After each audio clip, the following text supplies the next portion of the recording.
해당되는 게 두 개 있을 적에는 비용법을 적용을 못하게 되죠. 그럴 적에는 이제 우리가 서폐법을 적용하는 거예요.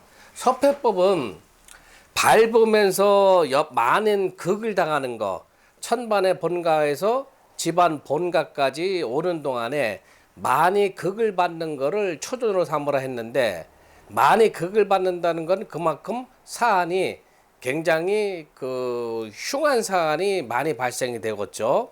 그래서 사안은 굉장히 복잡해지고, 또 일처리하는 게 굉장히 여러 사람이 연루가 돼 있고, 그 다음에 여러 가지 사안이 합쳐져 가지고 아주 복잡다단한 사안을 논하게 되는 경우가 거의 서폐법에 많이 들어와 있어요. 그러니까 그거는 왜 서폐법이라고 했는가 하는 거는 예제를 풀면서 우리가 공부를 하도록 합시다. 갑신일 미장 해시과. 갑신일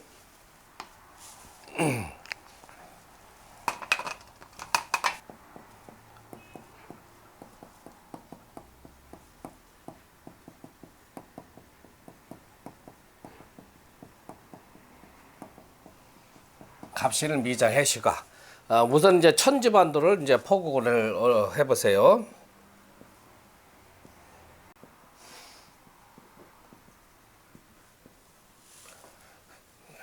미.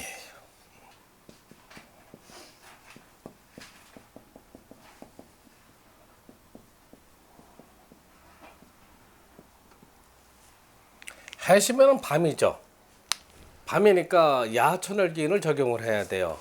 갑목의 야천을기인은 축에 떨어져 있죠.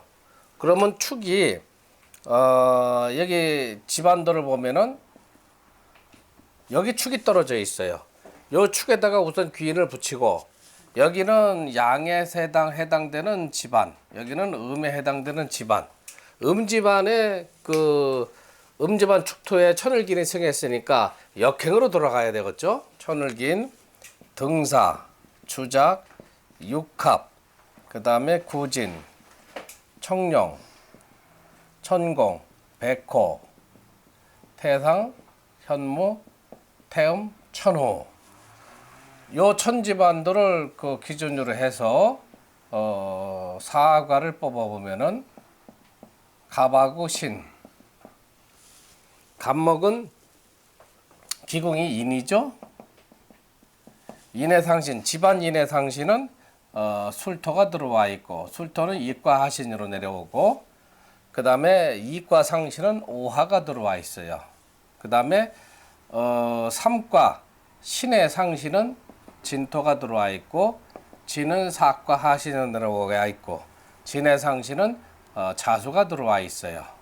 자수.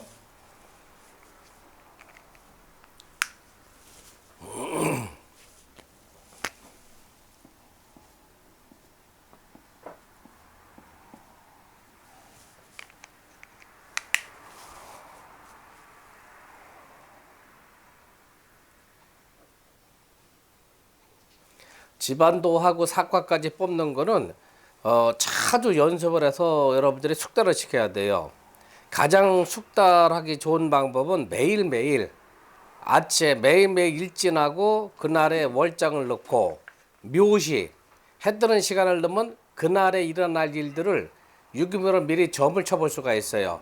그거를 매일매일 연습을 한다면은 천지반도하고 삼전사가 포국하는 법이 굉장히 빨라집니다.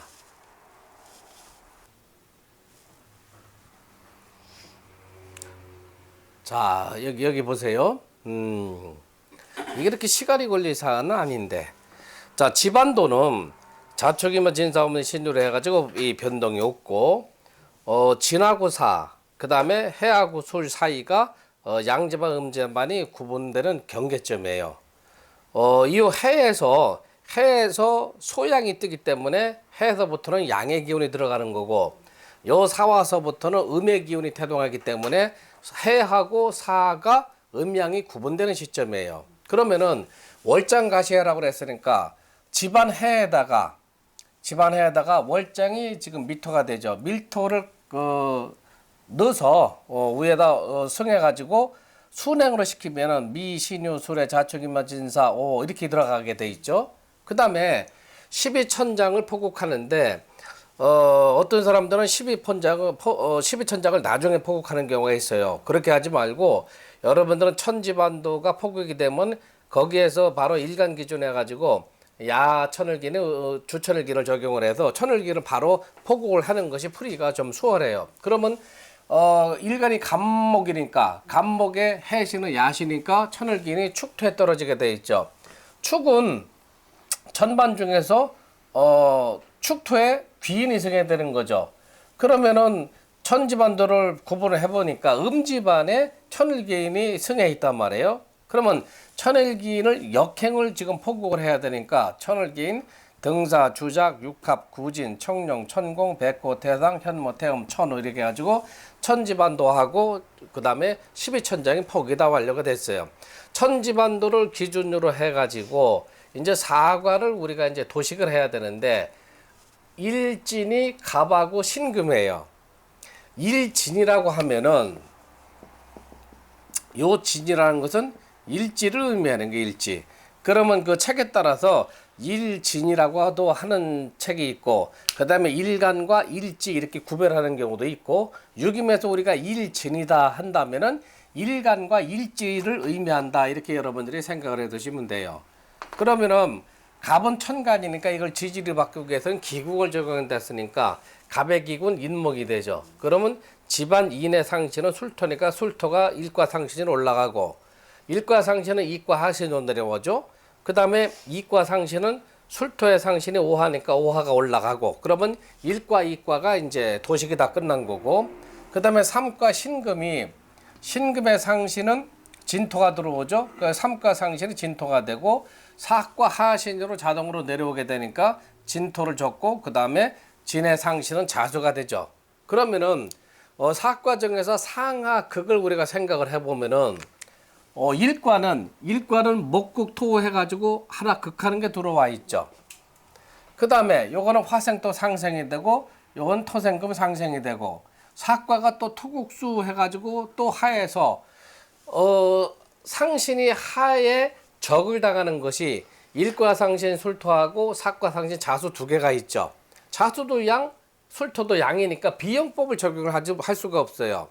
만약에 이 간목 양일간에 술토하고 자수가 하나가 양이고 하나가 음이면은 양의 지에 해당되는 걸 초전으로 쓰면 되는데 두 개가 양에 해당되니까 이제 비용법 적용을 할 수가 없다. 그러면 이제 섭해법으로 논해줘야 하는 거예요. 그럼 여러분들이 섭해법을 논해주는 건 술토서부터 이렇게 적어 놓으세요. 술토. 그러면은 천만 술토가 인의 상신의 술토가 들어와 있죠. 그래서 천반에 있는 본가 술토가 집안 본가 술토가 어디 있어요? 여기까지 있죠. 집안 본가까지 오는 동안에 하신 집안의 극을 많이 받는 거를 찾아라 했으니까 술토는 일단 적어보고 술토를 극하는 거는 목이 극하게 들어오는 거죠. 그러면 잘 보세요. 술의 하신이 인목이니까 인목 한 번에 극을 받죠. 인목의 극을 받아요. 그 다음에 인목의 지장간에는 무토, 병화, 간목이 들어와 있죠. 지장간에. 그래서 간목의 또 극을 한번 또 받아요. 간목의 극을 받고 자 그러면 일과는 이제 인목에서는 다 끝났어요. 인목에서 한 번 극을 받고 인목의 지장간에 간목에서 또 한 번 극을 받고 이제 묘목으로 넘어가요. 그러면 묘목에서 한 번 극을 받고 묘 중에 간목은 썼으니까 빼고 묘 중에 을목이 들어왔죠. 그럼 을목을 또 적어주세요. 진 중에는 을에 해당되는 게 뭐가 있어요? 을계모가 들어와 있죠. 을목은 썼으니까 이제 제외시키고 사 중에는 목이 없고 그 다음에 오화에도 목이 없고 미 중에는 을목이 있는데 한번 사용했으니까 제외를 시키고 그 다음에 이 신금에는 그 지장간에 목이 없죠. 유금에도 없고 술토에 없죠. 그래서 여기가 천반 술토 본가에서 시작이 돼서 집안 술토 본가까지 오는 동안에 술토는 인목에서 한 번 극을 받고 간목에서 극을 받고 묘목에서 극을 받고 을목에서 극을 받고 총 네 번의 극을 받는다. 자, 이번에는 이제 자수를 우리가 적용해 보자고요. 자수. 자수를 극하는 건 토가 극해요.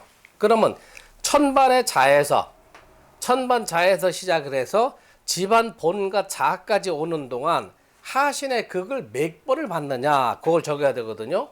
그러면 천반자가 여기 들어와 있어요. 진토 상신이 천반자인데 진토에 한 번 극을 받죠.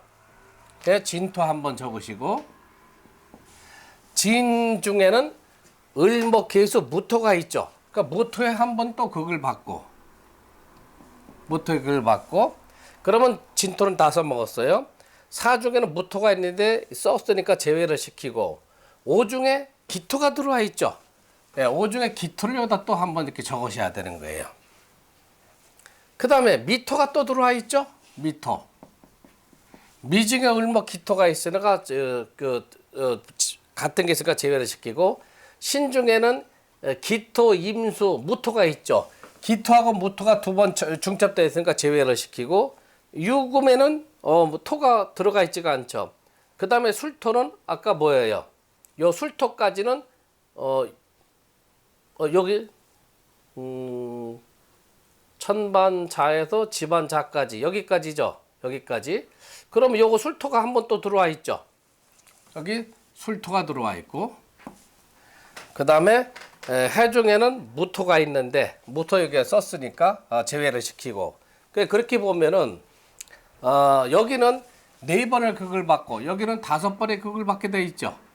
그러면은 천반에서 시작이 돼서 집안 본가까지 오는 동안에 극을 많이 받는 거를 취해라 했으니까 술토는 목의 극을 4번을 받고 그 다음에 자수는 토의 극을 5번을 받으니까 자수가 초전으로 들어온다는 얘기죠. 자수를 초전으로 여러분들이 여기다 적어 놓으세요. 자수.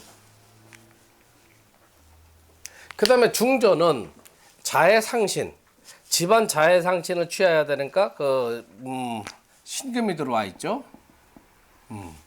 그 다음에 말전은 중전 신의 상신 적어야 되니까 진토가 들어와 있어요.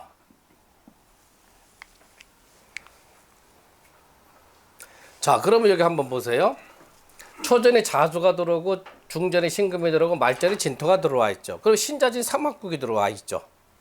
유김에서는 삼전이 합이 들어오는 건 길하다고 보는 거예요. 더더군다나 잘 보세요. 말전에서 토생금 돼가지고 중전을 생해죠. 중전에서 금생수 해가지고 초전을 생해죠. 요 자수가 일간을 생해가 되죠. 그러면 말전에서 채생 일간을 한다는 거는 요거는 형통과라 해가지고 길하게 작동이 되고 있는 거예요. 그럼 여기다가 여러분들 육신을 한번 붙여보세요. 자는 음이니까 여기가 정인이 되죠. 금은 관계가 되고 진토는 재기가 돼요.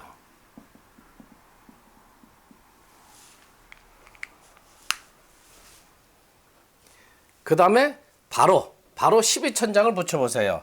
자의 상신은 등사가 여기다 승했어요. 등사. 그 다음에 신금에는 청룡이 승했고 그 다음에 진토에는 현무가 승했고 그 다음에 일간 기준 해가지고 12포트를 한번 붙여보세요. 갑에는 신의 포가 떨어지죠. 신. 그러니까 여기가 포가 떨어지는 거예요. 포가 떨어지고 그 다음에 양일간은 시계 방향으로 포태를 순행을 시켜야 되니까 신의 포, 그 다음에 태, 양, 생, 욕, 자수에 목욕이 들어와 있죠. 목욕. 그 다음에 욕, 대, 건, 왕, 진에는 제왕이 들어와 있죠. 네, 이렇게 포고 나머지 이제 12신사를 여러분들이 붙여보세요. 그래서 초전에서 우리가 제일 먼저 육신을 붙여야 되고 그 다음에 12천장을 붙이고 세 번째는 12포태 운성을 붙이고 그 다음에 네 번째는 12신사를 붙이고 그 다음에 각종 신살, 육임에는 신살이 굉장히 많아요. 각종 신살을 여기다 우리가 붙여나간다. 예. 얼른 오세요. 예. 그렇게 붙여나가는 거 여러분들이 기억을 해 두시고요.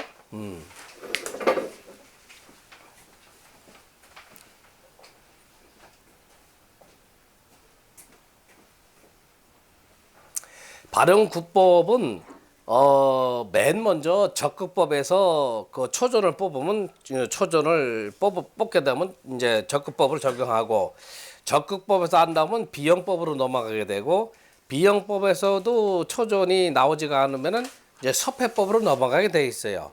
서패법에서도 같은 게 나온다고 하면은, 서패법에서도 초전을 뽑을 수가 없다 하면은 이제 요구법으로 넘어가고, 요구법에서도 초전이 나오지 않는다 하면은 이제 묘성법으로 넘어가게 되는 거예요. 그래서 발음구법이라는 것은 9가지 단계를 거쳐가면서 729개 해당되는 모든 국의 초전을 우리가 다 뽑을 수가 있다. 그래서 이거를 우리가 구정십과식이라고도 하고 발음구법이다 이렇게 얘기도 합니다. 자, 12신살은 여러분 보세요. 신금이 신자진 해가지고 삼합국 수국이 되죠. 그러면 자기준에서 사화가 겁살이 들어와 있어요. 사화가. 그럼 여기가 겁살이 들어오죠. 그러면 겁재, 천, 지살이 들어오죠. 신의 지살. 신의 지살이 들어오고, 예. 그 다음에 년, 월, 망장, 반역, 육화. 진토에 화개살이 들어와 있어요. 화개살이 들어와 있고, 자, 신이 지살이가 지, 천, 년, 월, 망, 장, 장성살. 자수에는 장성살이 들어와 있죠. 장성살. 그러면 12운성하고 12신살의 포국이 다 끝나는 거예요.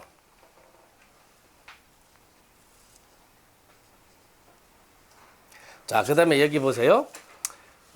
유기임신과는 이제 이렇게 천지반도를 포국을 하고, 그 다음에 이제 사과를 이제 도식을 하고, 요 사과를 기준으로 해가지고 이 3전을 뽑는 건데, 이거 뽑는 것까지 여러분들이 어느 정도 숙달을 하면 다 뽑을 수가 있어요. 이제 해석하기가 이제 문제가 된다. 해석은 우리가 그렇게 이제 단순하게 이렇게 명료하게 떨어지지가 않아요. 그러면은 우선 이렇게 생각을 해요. 서패법이라는 것은 집안 본가에서, 천반 본가에서 시작이 돼서 집안 본가까지 오는 동안 많이 극을 받는 것을 취하라 했어요. 그래서 서패라는 것은 사안이 굉장히 복잡하다. 복잡한 사안이다. 그 다음에 우리가 말 때는 얽히고 설킨 상황이다. 그 다음에 시종이 구별이 힘들다. 그 다음에 네 번째로는 얽히고 성격, 그 다음에 연루된 사람이 많다. 이런 특성을 갖고 있어요. 그래서 우리가 어떤 사람이 찾아오거나 전화가 와서 유김으로 이제 점단을 했을 적에 서패법이 떨어졌을 적에는 이 문점자의 상황이 굉장히 복잡한 상황이다. 혼자만 해결해야 될 상황이 아니고 이 사람 저 사람 가족, 동료, 동창 간에 굉장히 복잡하게 얽혀 있는 상황이다. 그리고 풀어지기가 굉장히 난해한 사안이다. 그러나 종국에 가서는 풀리긴 풀리지만은 그 과정이 굉장히 복잡하다 하는 것이 서패법에 근본적으로 들어온 사안이에요. 그러나 기룡을 논하는 거는 3전과 4가를 판단을 해가지고 길장이 성했느냐, 그 다음에 육신이 뭐에 해당이 되는 거냐 하는 걸 우리가 논해야 할 필요가 있는 거죠. 자, 이렇게 보세요. 중전에 지금 관기가 승했죠. 관기는 신금이 일간을 극하니까 관기인데 청령이 승했단 말이에요. 유김의 해석은 관기는 시비, 다툼, 관제, 구설, 사고, 질병을 동반하는 흉신인데 길장이 청령이 승했을 적에는 청령은 갑인목에 속하는 길장이죠. 그래서 관기의 흉함이 절반 정도는 감소한다 이렇게 판단을 해줘야 되는 거예요. 그래서 유김이라는 것은 12천장에 뭐가 승했느냐 굉장히 중요한 겁니다. 12천장이 활동하는 거, 십이천장이 왕하냐 쇠하냐 하는 거 그런 문제가 기룡을 논할 적에 굉장히 많이 좌우를 하고 있다. 자, 그러면은 지금 간목이라는 말이에요. 미장은 월건이 어떻게 돼요? 미장은 월장하고 합의되는 게 월건이라 하니까 5월에 해당이 되죠. 5월. 자, 그러면 보세요. 5월에 신금은 어떻게 돼요? 5월은 여름인데 맹화절인데 신금은 화급금 돼가지고 신금이 굉장히 힘을 뺏기게 되죠. 왕상이수사에 어디 들어가요? 사에 해당이 되죠. 그러면은 우리가 생각할 적에는 신금의 관계가 떴으니까 흉하다 이렇게 생각하시지 말고 5월에 신금은 힘을 쓸 수가 없죠. 그래서 관계가 크게 태동을 못하는 겁니다. 더더군다나 갑인목에서 거는 청룡이 떴으니까 그 힘이 쇠약해진 그 관계가 청룡이 길장이 생겼으니까 그나마 흉한 태동이 적어진다 이렇게 판단을 해줘야 된다는 얘기죠. 자, 그 다음에 5화절의 자수는 어떻게 돼요? 자수는 왕상휴 수 해가지고 갇히게 되는 거죠. 갇히게 되는 거니까 역시 힘을 발휘를 못하게 되죠. 그 다음에 요 등산은 어떻게 돼 있어요? 등산은 정사화에 속하는 흉장이죠. 그러니까 5화절의 등산은 힘을 받고 있단 말이에요. 정인이라는 것은 자수의 정인에 속해 있는데 이거는 일간을 상해해 줘가지고 힘을 보태주는데 일간에 힘을 보태주죠. 등사가 승했으니까 등사는 정사화에 속하는 흉장이죠. 흉장이 5월에 승했으니까 굉장히 힘이 강하죠. 그래서 요거는 자하고 사하고 서로 뭐 어떻게 돼요? 서로 상극관계가 되는 거죠. 요 자는 신이고 요거 이 십이천장은 하늘에 속하는 건데 수국화가 돼가지고 이 십이천장을 극하고 들어가게 돼 있죠. 자, 요거는 내전이라고 하는 게 내전. 이제 여러분들 앞으로 공부할 거예요. 12지 신이 천장을 극하는 건 내전이라고 보고 12천장이 12지 신을 극하는 거는 외전이라고 보는 거예요. 내전이라고 하는 거는 사안이 안에서 시작이 돼서 밖으로 발산이 되는 거고 외전이라는 것은 밖에서 발생된 일들이 안으로 끌고 들어온 상황이다. 내전이냐 외전이냐 하는 것도 굉장히 중요하게 되어 있어요. 그거는 우리가 발음고법이 다 끝난 다음에 통변하는 과정에서 여러분들한테 하나씩 설명을 해드릴 겁니다. 자, 그 다음에 이과에서 초절이 되면은 사는 빠르고 아주 시급을 다투게 되고 또 사는 중대하고 크고 또 물체의 부피로 나오면 부피가 크다 이렇게 보는 거거든요. 삼과사역에서 발행이 됐으면 시일은 좀 늦어지는 거다. 부피는 좀 작아지는 거다. 그 다음에 속도도 좀 늦게 닥쳐오는 거다. 그러나 사학과에서 발행이 된 거는 급박하게 예상치 않게 닥쳐온 사안이다. 그렇게 생각을 하시면 되는 거예요. 일과 이과는 사안이 빠르게 진척이 되고 삼과 사과는 사안이 좀 더디게 진척이 되지만은 사학과에서 발행이 된 거는 더디게 진척이 되지만 대체로 그렇게 판단하지만은 굉장히 급박하게 예상치 않게 발생된 사안일 수도 있다 하는 걸 여러분들이 꼭 염두에 둬야 돼요. 그래서 사학과에서 발행이 되는 거 우리가 보통 매골과라고 합니다. 매골과. 띨맥자서가 좀 매골과라고 해요. 이건 나중에 또 전부 다 여러분들한테 설명을 드릴 거예요.